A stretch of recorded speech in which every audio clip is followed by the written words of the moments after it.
Oi, pessoal. A vida é feita de surpresas, não é mesmo? E nós estamos sendo surpreendidos aí a cada minuto nesse fim de semana, nesses últimos dias, por essa polêmica entre o Elon Musk e todo o sistema de poder que domina o Brasil, sobretudo na questão da liberdade de expressão. Isso é uma surpresa. E essa surpresa se reflete no seguinte: eu queria dar uma surpresa para vocês. A surpresa é uma promoção da Academia Folha Política. Uma promoção para você ter acesso a todo o material da Academia Folha Política por apenas R$ 336 a anuidade. Na Academia Folha Política, tanto no meu curso de Logopolítica, quanto no curso sobre juristocracia, totalitarismo e resistência política, como na Agenda 2030, como em vários outros vídeos, materiais, eu e os meus colegas na academia temos falado, talvez mais do que qualquer outro tema, da importância da liberdade da palavra, da liberdade de expressão. Essa é a essência do curso de Logopolítica. Logos é o logos, a palavra, o conjunto de tudo aquilo que o ser humano tem para se comunicar entre si, para construir uma sociedade livre, para se comunicar com tudo aquilo que é mais elevado, com os valores mais elevados. Tudo isso é o logos, né? Tudo isso é o que precisa determinar a nossa vida política e aquilo que está sendo abafado e que agora, de repente, a gente tem uma esperança de recuperar. Então, eu queria convidar vocês para fazer parte desse projeto, Academia Folha Política. Clique aqui na descrição, no link, né, para ter esse acesso com R$ 336 a anuidade. Um abraço. Nesse início, eu queria anunciar o tema do qual a gente vai falar na parte mais restrita e comentar duas ou três coisas. Eu comentei ontem, até numa postagem minha no X, né, no Twitter antigo, a ideia de que o sistema que nos governa está realizando, depois de todas as denúncias que estão surgindo por parte do Elon Musk, o sistema estaria realizando uma Operação Gattopardo. Operação Gattopardo é o seguinte: Gattopardo é um romance do escritor italiano Tommaso di Lampedusa, que deu um filme também famoso, né, significa o leopardo, onde existe uma frase muito famosa que diz o seguinte: é um príncipe lá na Sicília que se dá conta de que com a chegada da República na Itália, ou com a unificação, melhor dizendo, da Itália, e a instalação de um regime constitucional, essa aristocracia antiga, ela precisa se adaptar. E como é que ela vai se adaptar? Fazendo de conta que ela está aceitando o novo regime, mas, no fundo, mantendo as mesmas estruturas de poder antigas. Então, ele diz o seguinte: é preciso que tudo mude para que tudo permaneça igual. Essa é a teoria do Gattopardo. E eu acho que isso é o que pode estar acontecendo por parte do nosso sistema. Nosso não, né? Deles. O sistema que nos é imposto aos brasileiros. Com o surgimento do Elon Musk, ou seja, Elon Musk dizendo tudo o que disse, confrontando um determinado ministro do Supremo, confrontando todo o Supremo, com o potencial de confrontar todo o sistema que nos governa, o sistema tem um certo medo de perder o controle da situação. E eu acho que ele pode, então, estar tendo essa mesma estratégia. Olha, vamos fingir que a gente vai mudar algumas coisas e, no fundo, a gente mantém, né, a mesma roubalheira, a mesma estrutura completamente inconstitucional de poder, as mesmas ilegalidades, a mesma bandalheira. Vejo alguns fenômenos que apontam nesse sentido. A gente está aqui formulando teorias, né? A gente pega os fenômenos, para entendê-los, a gente precisa formular teorias e testá-las contra a realidade. Mas acho que isso explicaria, por exemplo, esses editoriais que surgiram na Folha de São Paulo, no Estadão, muito severos, muito críticos contra o STF, dizendo: olha, abusos estão sendo cometidos, o que é isso? Hoje uma matéria, né, um artigo assinado, mas publicado, se não me engano, no Estadão, e diz, hoje ou ontem, agora não me lembro do autor, mas chamou muito a atenção, dizendo, olha, sim, eles falam muito de golpe, mas será que o golpe já não está em execução? Ou seja, o golpe em execução seria essa completa engenharia inconstitucional de poder montada pelas instituições aí ditas democráticas.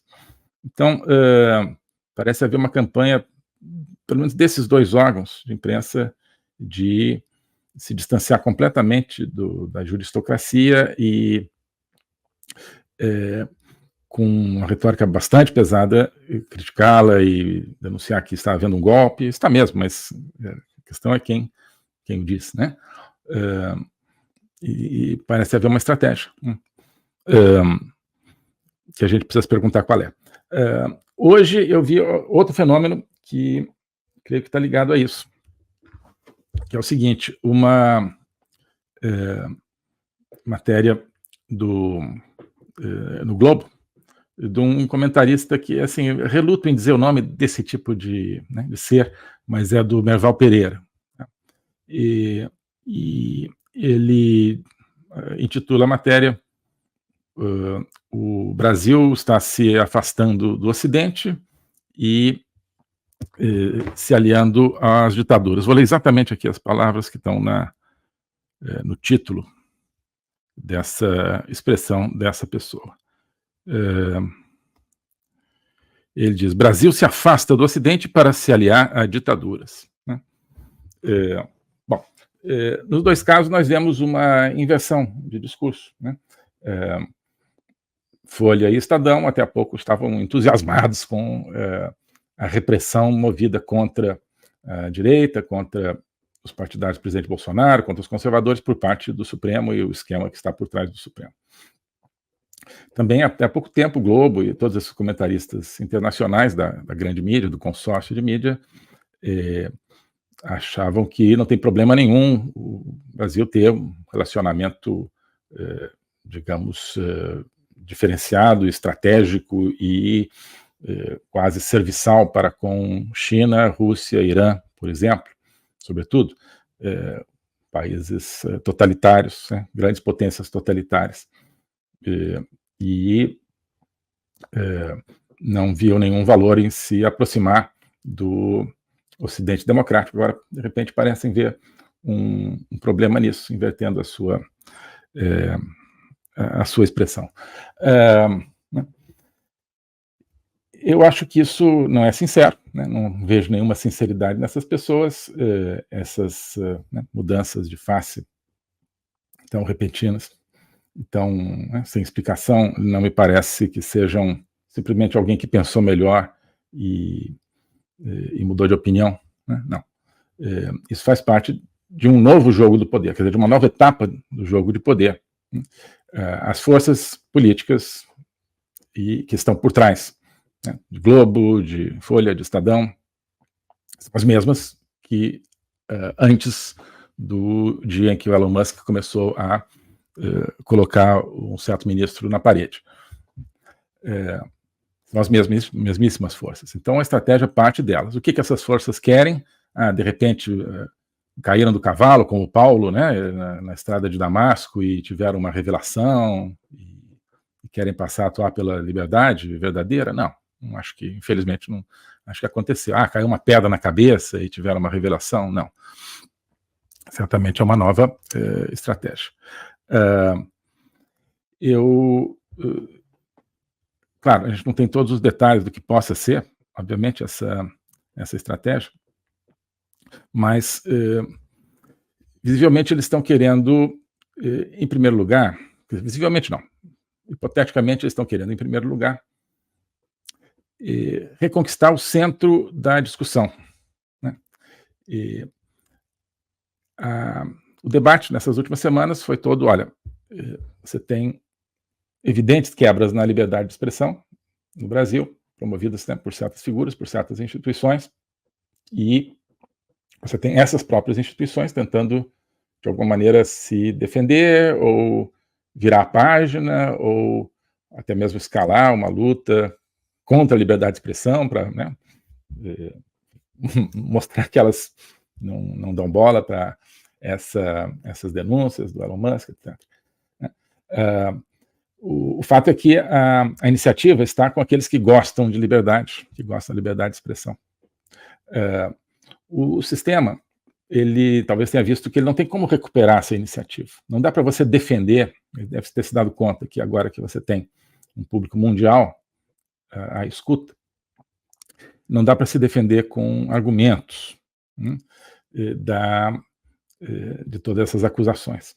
Então, uma das coisas que ele precisa fazer, e hoje nós estamos no mundo da informação, da comunicação, é recapturar a logosfera, né? Enfim, a esfera onde se dá a comunicação, a informação, ou a desinformação. Então, a estratégia deles é se juntar à crítica, né? Se juntar às correntes, né, que agora estão batendo de frente contra o Supremo, em termos da liberdade de expressão, né? Mas, ao mesmo tempo, afastar dessa corrente aqueles que estão autenticamente ali lutando pela liberdade de expressão. Então, assim, olha, você não pode vencer esse inimigo, então você se une a ele, mas não é que você se una a ele respeitando as posições desse inimigo, que para eles são aqueles que defendem a liberdade de expressão. Não. Eles querem se tornar o inimigo, né? Isso é a estratégia como se diz, do teatro de tesouras, né, e de todos os movimentos semelhantes, né? É o mesmo sistema ser situação e oposição. O mesmo sistema ser aquele que critica e aquele que é criticado, né? Então, esse movimento parece ser um movimento de conquistar a crítica, né? Ocupar a crítica, expulsando dessa corrente crítica aqueles que realmente estão ali para criticar e para destruir o sistema corrupto. Não, eles querem manter o sistema corrupto. Então, o que você faz? Quando não dá para defender frontalmente o sistema corrupto, você ocupa a oposição a esse sistema corrupto, né? E finge de oposição, né? Mas você, na prática, não fará nada contra esse sistema corrupto. Eu acho que esses editoriais revelam isso, né? E a questão da dimensão internacional do Brasil estarem vendo agora que o Brasil se afastou do Ocidente. Estou dizendo isso desde depois da eleição, né? Já tem entrevistas minhas aí no final de 2022, pessoas me perguntando: o Lula vai tentar manter um equilíbrio entre Ocidente e China, ou entre Ocidente e os países totalitários? Não tem equilíbrio nenhum, ele vai de cabeça no bloco totalitário e vai fingir alguma proximidade com os ocidentais, sobretudo através do tema ambiental. É isso justamente o que ele fez aí com o Macron, vai lá, mãos dadas na Amazônia e tal, mas está aí fazendo uma política pró-Rússia, pró-China, pró-Irã. Bom, enfim, então fingem aí surpresa e desagrado com isso, mas na verdade também o que eles querem é isso, então ocupar o espaço daqueles que, né, como é o meu caso, né, venho falando e trabalhando, né, tanto como ministro como depois de ser ministro, a favor de uma aproximação do Brasil com o Ocidente, contra o alinhamento do Brasil aos ditadores, aos totalitários. O globalismo existe, é uma coisa concreta. Ele é composto pelo Great Reset, do Fórum Econômico Mundial, pelo projeto hegemônico da China, pelo programa de manipulação e conquista da América do Sul pelo Foro de São Paulo e outros elementos. E esses elementos, eles atuam uns em benefício dos outros, sempre, principalmente através do controle da linguagem, porque o controle da linguagem é o controle do nosso pensamento. Então nós estamos tendo o nosso pensamento reprogramado, e essa reprogramação vai contra a nossa liberdade, vai contra a essência do ser humano. Isso é o globalismo. Com base nesse estudo, nessa experiência, é que eu criei o curso de Logopolítica. Toda semana eu dou aulas sobre geopolítica, literatura, filosofia, cultura de um modo geral, tudo isso em conjunto formando um espaço de conhecimento que eu denomino a logopolítica, para nós não apenas entendermos a ameaça do globalismo, mas podermos nos contrapor a ela. Se você quiser entrar nesse projeto de conhecer o globalismo e enfrentar o globalismo, clique aqui.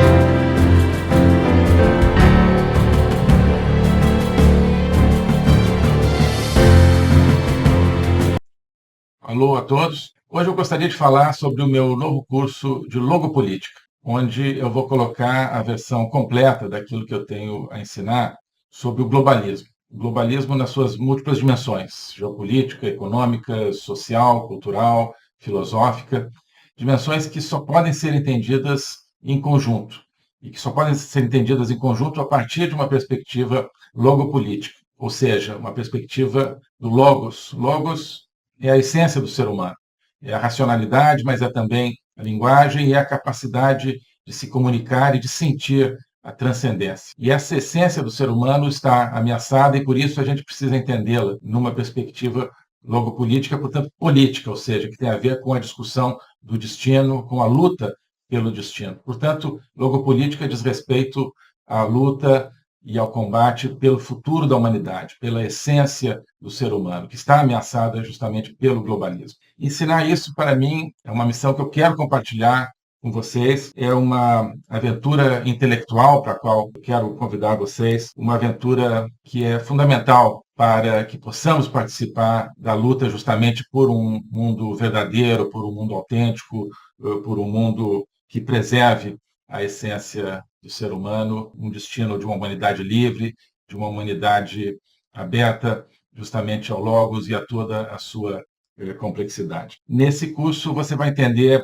esses grandes combates, quais são as ideias que estão por trás daquilo que ameaça essa essência do ser humano, as grandes ideias que estão se confrontando, quais são as ideias que precisam ser mobilizadas justamente para a defesa, para a preservação dessa nossa essência. Portanto, é preciso entender as discussões filosóficas que não são puramente abstratas, que têm a ver, que têm efeitos diretos na nossa vida diária. Então, quando nós vemos os fenômenos da inflação, da guerra, da carestia, de várias carências no mundo de hoje, nós estamos diante, no fundo, de processos que têm a ver com as ideias. São as ideias por trás desses processos que determinam a sua problemática. Então, essa concepção de um ser humano sem essência, sem transcendência, que nós vemos hoje na nossa sociedade, essa concepção é que tem consequências dramáticas, inclusive na nossa vida material. Atrás dessa concepção existe um projeto de controle total, um projeto totalitário, de domínio. É por causa disso que nós assistimos hoje a fenômenos que nos parecem caóticos, que nos parecem desconectados, mas que vão acabando com a nossa liberdade, vão desestruturando a nossa sociedade, fazendo com que nós vivamos, mesmo dentro de países teoricamente democráticos, cada vez mais dentro de uma sociedade de controle. Então, nós hoje temos, você certamente tem, dificuldade de entender o que está acontecendo no mundo. Isso é decorrente justamente de visões parciais, que eu vou procurar cobrir e conectar. Então, não adianta entender apenas economia, apenas conflitos militares, ou apenas algumas questões sociais. É preciso entender as ideias que querem dominar o mundo e as ideias que precisam ser resgatadas para que nós preservemos a liberdade do mundo. Então é isso que eu quero oferecer a você nesse curso de Logopolítica. Nós vamos estudar o conceito, a evolução, a manifestação do globalismo na história recente, sobretudo, mas ao longo de toda a história humana, as ideias atuais que conformam o globalismo, elas são muito antigas, assim como as ideias de defesa e preservação da essência do ser humano também são antigas. Então nós vamos lá atrás, nos gregos, nos pré-socráticos, Platão, Aristóteles, e vários outros autores ao longo da história, procurar entender tanto as ideias da defesa do logos, da defesa da essência do ser humano, quanto as ideias que hoje ameaçam tão fortemente e tão incisivamente a nossa liberdade